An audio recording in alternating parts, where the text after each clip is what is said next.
আমরা এটাও শুনতে এসেছি যে এই নদীকে অপব্যবহার করে কেউ রাতের আধারে অবৈধ ড্রেজার মেশিন দিয়ে নদীর বালি উত্তোলন করে নদী এবং ভূমিধসের কারণ তৈরি করছে কিনা। আমরা আপনাদের কাছে শুনতে এসেছি বাংলাদেশের অন্যান্য যে উপজেলাগুলো, সেই উপজেলা কমপ্লেক্সের মতো আপনাদের উপজেলা কমপ্লেক্স খালি একটা বিল্ডিং নাকি এখানে কোনো ওষুধপত্র চিকিৎসা পাওয়া যায়। বাংলাদেশের বিভিন্ন উপজেলা কমপ্লেক্সগুলোতে আমরা দেখি যে উপজেলা কমপ্লেক্সগুলো একটা বিল্ডিং, না আছে ডাক্তার, না আছে মেশিন, না আছে ওষুধ। আছে একটা জিনিস, রোগী গেলেই 2 মিনিটের মধ্যে রংপুর রেফার করে দেয়। আমরা আপনাদের কাছে শুনতে এসেছি আপনাদের এখানে যে থানাগুলো রয়েছে, এই থানাগুলোতেও এই অভ্যুত্থানের পরবর্তী সময়ে এমন অসৎ পুলিশ সদস্য আছে কিনা যে কথা বলার আগে টাকার জন্য হাত বাড়িয়ে দেয়। আমরা আপনাদের কাছে শুনতে এসেছি আপনাদের এই উপজেলায় ভূমি অফিসের নামে চাঁদাবাজি, টাকার লুটপাট করা অসৎ কর্মকর্তা কর্মচারী আছে কিনা। আমরা আপনাদেরকে স্পষ্ট করে একটা কথা বলি, অভ্যুত্থান পরবর্তী একটা নতুন বাংলাদেশ, এই বাংলাদেশে আমরা রাজনৈতিক যে নোংরা কালচার গুলো ছিল এগুলো আর চাই না। আমরা এনসিপি করি বলে বিএনপি, জামায়াত কিংবা অন্য দলের কেউ একজন আমার প্রতিপক্ষ হয়ে যাবে, এই কালচার আমরা চাই না। আমরা প্রত্যেকটি রাজনৈতিক দল একসাথে যে কোনো একটি জেলা উপজেলায় কাজ করব, আমাদের মধ্যে হবে ভালো কাজ করার প্রতিযোগিতা। যে ভালো কাজ করবে তাকে জনগণ তাদের প্রতিনিধি হিসেবে বাছাই করে দিবে। সেই প্রতিনিধির কোন মার্কা থাকুক আর না থাকুক, সেই প্রতিনিধির কোন দল থাকুক আর না থাকুক, সে যদি ভালো মানুষ হয়, সে যদি মানুষের জন্য কাজ করে, তাহলে তাকেই আপনাদের প্রতিনিধি নির্বাচন করতে হবে। একটা জিনিস মনে রাখবেন, অভ্যুত্থান পরবর্তী একটা নতুন বাংলাদেশ।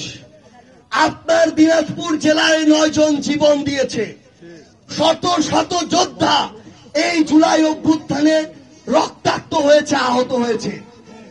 আপনাদের সন্তানেরা তাদের কাজগুলো সম্পন্ন করেছে। এখন বাবা, চাচা, মা, বোন হিসেবে আপনাদের দায়িত্ব হচ্ছে আপনাদের কাজ করা। আপনাদের কাজ কি? নির্বাচন সামনে আসবে, কোন একটা দল দেখে কাউকে ভোট দেওয়ার প্রয়োজন নেই, কোন একটা মার্কা দেখে অন্ধভাবে কাউকে ভোট দেওয়ার প্রয়োজন নেই। কেউ একজন যদি ভালো কাজ করে, ভালো মানুষ হয়, সে যদি আমার দলের নাও হয়, আপনি তাকে ভোট দিন। কারণ ভালো মানুষের হাতে যদি ক্ষমতা থাকে, সেই ক্ষমতা জনগণের জন্য ব্যবহার হবে। আর যদি খারাপ মানুষের হাতে মার্কার দল দেখে আপনি ক্ষমতা তুলে দেন, তাহলে সেই ক্ষমতা আপনাকে শোষণ করার জন্য ব্যবহার হবে। সেই ক্ষমতা এলাকায় এলাকায় চাঁদাবাজি করার জন্য ব্যবহার হবে। সেই ক্ষমতা আপনার উপরে ক্ষমতার অপব্যবহার করার জন্য ব্যবহার হবে। আমরা দিনাজপুর জেলার আজকে এই ঘোড়াঘাট উপজেলায় জাতীয় নাগরিক পার্টি এনসিপির পক্ষ থেকে প্রথম এসেছি। আমরা আপনাদের কাছে ভোট চাইতে আসিনি, আমরা এটা বলতে এসেছি যে ভালো মানুষদেরকে যদি আপনারা দায়িত্ব দেন, ভালো মানুষদেরকে যদি সঙ্গ দেন, তাহলে ঘোড়াঘাট উপজেলা এগিয়ে যাবে। আর ঘোড়াঘাট উপজেলা যদি এগিয়ে যায়, বাংলাদেশের 495টা উপজেলা এগিয়ে যাবে, তাহলে একসাথে বাংলাদেশ এগিয়ে যাবে। তখন আমরা নির্ধারণ করি যে যেই উপজেলাটিকে বিগত বছর ধরে এত বৈষম্যের শিকার করা হয়েছে এবং সবচেয়ে পিছিয়ে রয়েছে, আমরা জাতীয় নাগরিক পার্টি এনসিপি দিনাজপুর জেলায় সেই উপজেলা দিয়ে আমাদের কার্যক্রম শুরু করব।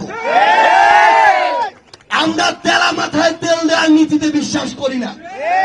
যেই জায়গায় প্রয়োজন সেই জায়গায় সেই ন্যায্য হিস্যার কথা বলতে এনসিপি সেই জায়গায় সবার প্রথমে যাবে। আমরা আমাদের জায়গা থেকে আপনাদের কাছে শুনতে এসেছি যে আপনাদের এই জায়গায় যে নদী রয়েছে, সেই নদীর আসলে বাঁধের প্রয়োজন আছে কিনা। আমরা শুনতে এসেছি যে এই নদীতে ড্রেজিং এর অভাবে নদী আস্তে আস্তে মরা নদীর দিকে যাচ্ছে কিনা। আট উপজেলা এনসিপির পক্ষ থেকে আপনাদের সাথে কথা বলতে এসেছি। আমরা কোনো জনসমাবেশ করতে আসিনি, আমরা আমাদের জায়গা থেকে পথে প্রান্তরে হেঁটে আপনাদের কথাগুলো শুনতে এসেছি। যখন আমরা আমাদের স্থানীয় প্রতিনিধিদের সাথে যোগাযোগ করি, আমরা জানতে চাই যে দিনাজপুর জেলার কোন উপজেলাটি সবচেয়ে সুবিধা বঞ্চিত। যখন আমাদেরকে বলা হয় যে দিনাজপুর জেলা শহর থেকে প্রায় 100 কিলোমিটারের দূরবর্তী একটি উপজেলা হচ্ছে ঘোড়াঘাট উপজেলা।